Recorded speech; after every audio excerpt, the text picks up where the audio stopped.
Le maire de Québec va faire le point demain.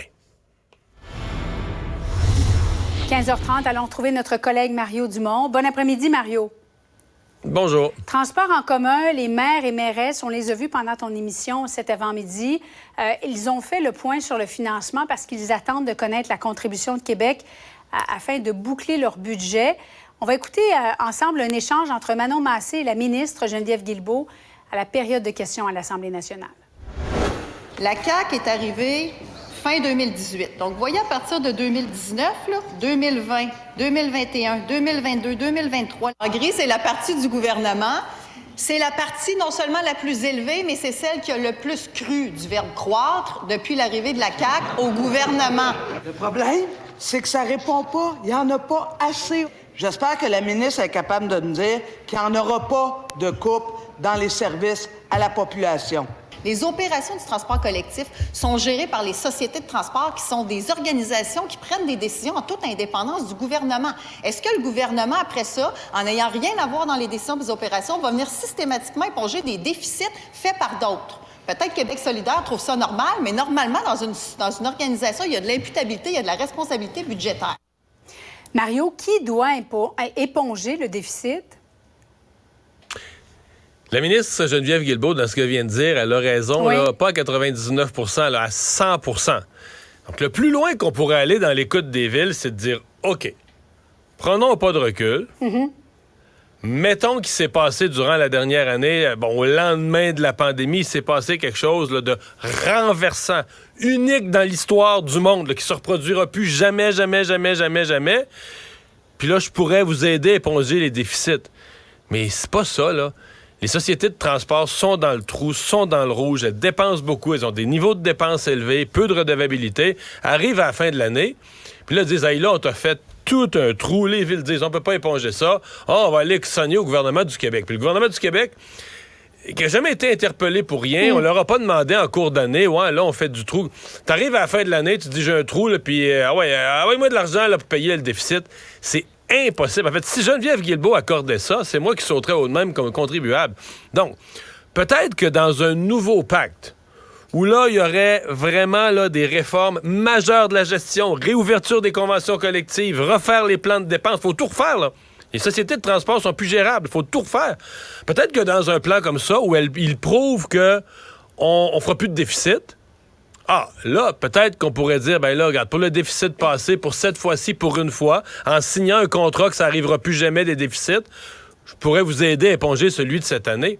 Mais tu comprends que d'éponger de celui de cette année, en disant, OK, t'as un déficit, amène-moi ça, c'est comme si, tu sais, ton enfant dépense à tort et à travers, puis là, à la fin, tu prends sa carte de crédit, elle va t'effacer ça. Ben, le mois d'après, il va avoir fait la même chose. Moi, ta carte de crédit, va t'effacer ça. Le mois d'après, ta carte de crédit, va t'effacer ça. Ça n'a pas d'allure, tu comprends? Ça n'a pas d'allure ce que les villes demandent, ça n'a pas d'allure ce que Québec solidaire demandait. Il y a une imputabilité de gestion. Donc, si l'année passée a été une année exceptionnelle, il faut la traiter comme telle, il faut changer les façons de gérer, il faut tout revoir la structure de coût des sociétés de transport. Mais on peut pas demander au gouvernement du Québec d'aller déposer un déficit si on est déjà sûr qu'il va en avoir un pareil l'année prochaine, là. Ouais. Donc, il faut faire comme le privé ferait à ce moment-là. Ben, il faut faire... Il y a des règles de gestion, il y a des règles d'administration, puis les sociétés de transport, puis les villes qui en sont responsables. Mais tu sais, comment t'arrives à la fin de l'année avec un déficit? T'aurais dû, essentiellement, après chaque molà, là, on fait du trou. Tu sais, une année, là, tu n'es pas supposé découvrir le déficit au 12e mois. Oui. Après le premier mois, tu es censé dire qu'on n'arrive pas. Qu'est-ce qu'on fait? On dit on veut pas couper des services. Mais des fois, il faut peut-être restreindre certains services, des autobus qui se promènent, qui sont pas pleins. On va les espacer un peu. On va revoir nos conventions collectives. Présentement, il n'y a pas eu la mise à pied d'un seul employé. Il n'y a pas eu une seule mesure d'économie. Là. Pas une scène d'économiser. Puis on se retourne vers le gouvernement, puis on dit, éponger notre déficit. Ça se peut pas, là. On peut pas gérer de même. Là. Ça se peut pas. Puisqu'on parle de transport en commun, Mario, Tramway de Québec, là, on apprend de nos collègues du Journal de Québec que ça coûterait entre, je pense que c'est 12 et 13 milliards de dollars. Le maire de Québec a tenu une petite mêlée de presse aujourd'hui en disant, non, il y a toutes sortes de rumeurs qui circulent, mais moi, j'y crois toujours au projet de tramway. Je vais me battre pour le faire. Tu t'attends à quoi demain, lors de son point de presse qui est prévu à 9h30? Ben d'abord, c'est une bombe là, que vient de lancer le Journal de Québec, là, carrément. Écoute, moi, on nous avait parlé le coût du tramway était un peu en bas de 4 milliards. On nous avait parlé, écoutez, préparez-vous, ça va être 7-8. OK, le coût va avoir doublé. C'était quand même toute une claque là, que le coût ait doublé. Puis il y avait eu la rumeur ces derniers temps de dire 7-8, attention, ça pourrait être 9-10. Mais là, entre 12 et 13, ça veut dire que le coût aurait essentiellement triplé.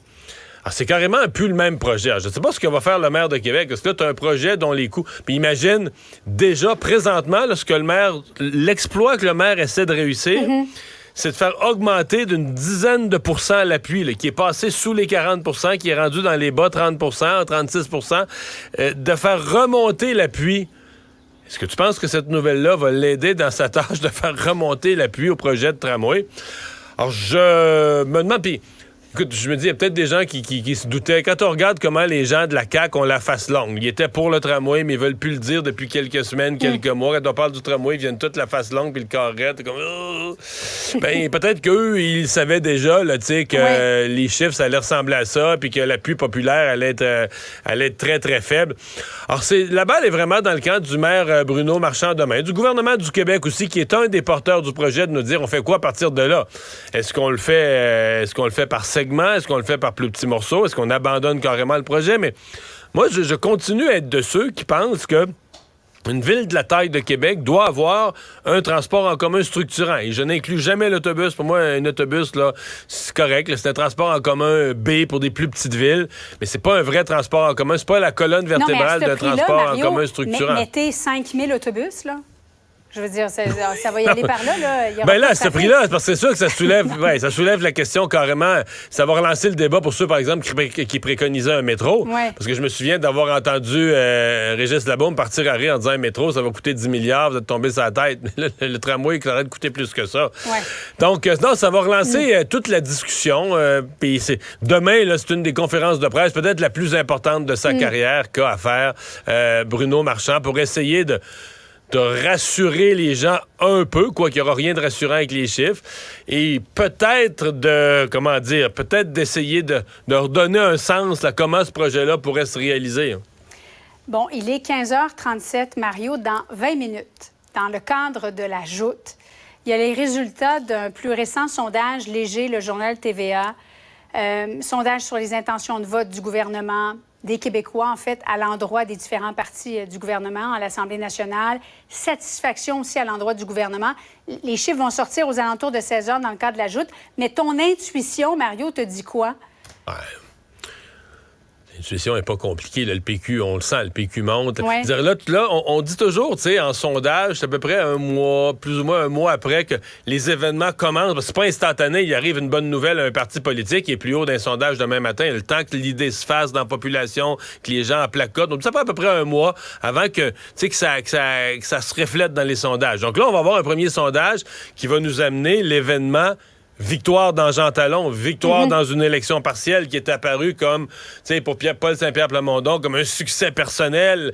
Donc, à mon avis, il y a là encore quelques points de plus pour le PQ. Déjà que le PQ est dans une montée maintenant depuis plus de 12 mois. Ça fait 13 mois, 14 mois que le PQ est en montée constante. Il est parti de 8, 9, 10, 12, 14. Comme ça, il est parti de très bas, mais la dernière fois, il était rendu à 22 %. Alors moi, je serais pas surpris qu'on ajoute encore quelques pourcents au PQ. Je peux me tromper. Oui. On le sent, là. On sent que Paul Saint-Pierre Plamondon marque des points et que c'est plus difficile pour la CAQ. Attendons de voir avec nos collègues de la Joute dans les prochaines minutes. C'est demain, Mario, au fédéral, que le ministre de l'Immigration, Mark Miller, va annoncer, appelons ça, sa nouvelle politique d'immigration, au moment où on apprend qu'il y a de plus en plus de Canadiens qui sont réticents à accueillir des immigrants. On voit d'ailleurs un sondage, là, 27 % résistance à l'immigration. Ça a augmenté en un an, de 2022 à 2023, de 17 % pour atteindre le chiffre de 44 %. Mario, ce serait quoi bien réussir l'immigration au Canada, selon toi? Ben, en fait, le sondage, là, c'est carrément des gens qui disent qu'il y a trop d'immigrants au Canada. Moi, je pense que faut toujours faire attention. Je pense que les gens ne s'attaquent d'aucune façon aux individus, aux nouveaux arrivants là, qui sont là, qui viennent travailler. il s'attaque plus au concept qu'est le nombre. Puis je sais, des fois, les gens, faut pas en faire une affaire de nombre, mais oui, il faut en faire une affaire de nombre. Parce que dans le sens que t'as un nombre de logements disponibles, t'as un nombre de sièges dans les classes des écoles, t'as un nombre de lits dans les hôpitaux. Tu sais, t'as beau dire, on n'aime pas les normes, je suis peut-être à l'autre extrême, moi, je suis un gars de chiffres, là, mais je veux dire, t'as une capacité. Puis je pense, là, les gens au Canada, ce qui s'est passé dans la dernière année, je pense que M. Trudeau a exagéré d'un côté, avec des seuils d'immigration très élevés, puis en disant, mais là, vous avez rien vu, je les augmente encore plus. Je vais atteindre 1,5 million en 2025. Donc, ça est arrivé. Puis en même temps que M. Trudeau poussait au bout de ce côté-là, t'as une crise du logement majeure. Fait que les gens se disent quoi? Les gens se disent, attends un petit peu, là, on n'est pas capable de loger notre monde. Il y en a beaucoup qui partent fait rentrer aussi, des Mario. nouveaux arrivants par centaines.